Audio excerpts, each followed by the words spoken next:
But I just want to ask you, you mentioned earlier on the three attributes of God that are kind of pretty exclusively fastened on in this discussion, but there are others, particularly in the Islamic tradition, in the Quran. Traditionally, there are 99 names of Allah.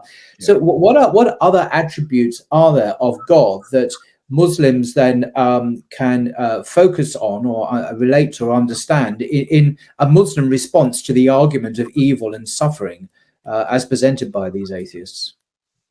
Yeah, I think that one of the important attributes is, like I said, Al-Hakim, that everything that Allah Azza wa Jal does has a hikmah, a wisdom, and also that Allah Azza wa Jal is not only loving and merciful, He can also be angry and punish.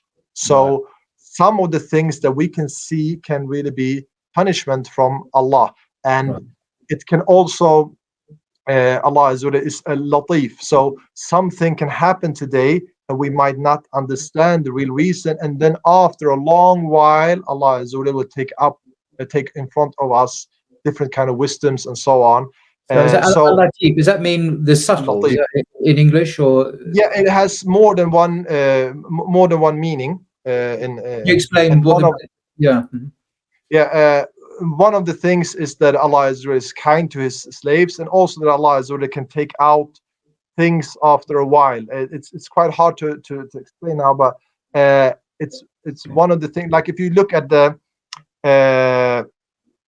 story of Yusuf alayhi salam, in the end of the story he said, "Inna Rabbi latifun lima yasha." So Allah Azza wa Jal is latif. The whole story, if you look at the story in the beginning and what they did to him, and his brothers throw him in the well and so on and so on and so on, then in the end what happened? So if you look at the whole story, if you look at the beginning, oh, this is suffering, this is evil, they are his brothers, they're throwing him down in the well and they're doing this and this and that. But in the end, what happened? So you have to have the whole kind of story to understand this thing. So I think this is very, very important, that we have to understand first that our belief is based on evidences and arguments. But there's a certain point that we also have to have faith in Allah's hikmah and ilm.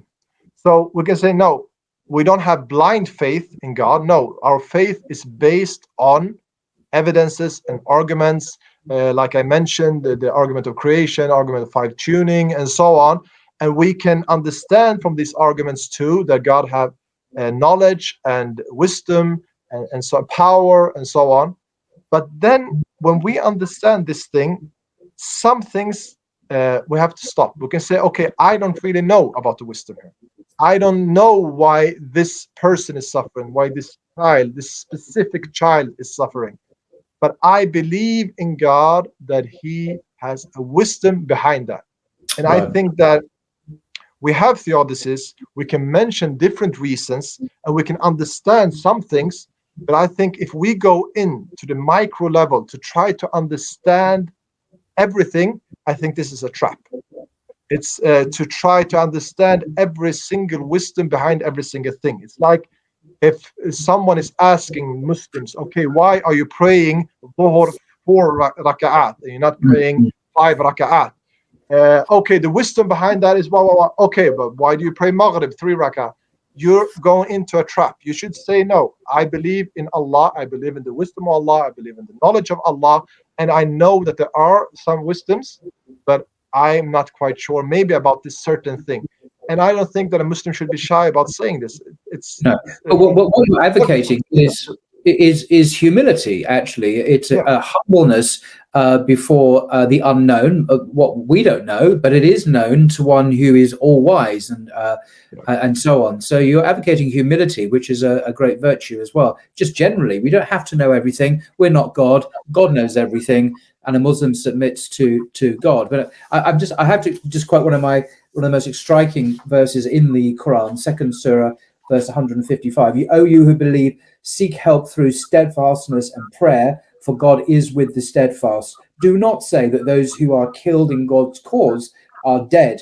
They are alive, though you do not realize it. we shall certainly test you with fear and hunger and the loss of property, lives, and crops. But give good news to those who are steadfast, those who say, when afflicted with calamity, we belong to God, and to him we shall return. These will be given blessings and mercy from their Lord, and it is they who are rightly guided. I think that, I mean, that as a summary of the whole issue is amazing. Yeah. And also the verse, لا يسأل عما يفعل وهم يسألون. He is not asked about what he does, but they would be asked. So we should not ask Allah why he does this and that, but they should be asked. And the whole discussion on that is made between Allah and the angels. So when they ask him why he created human beings and so on, they would create mischief on earth, and he answered, Inni a'lamu ma la ta'lamun. Certainly, I know what you do not know.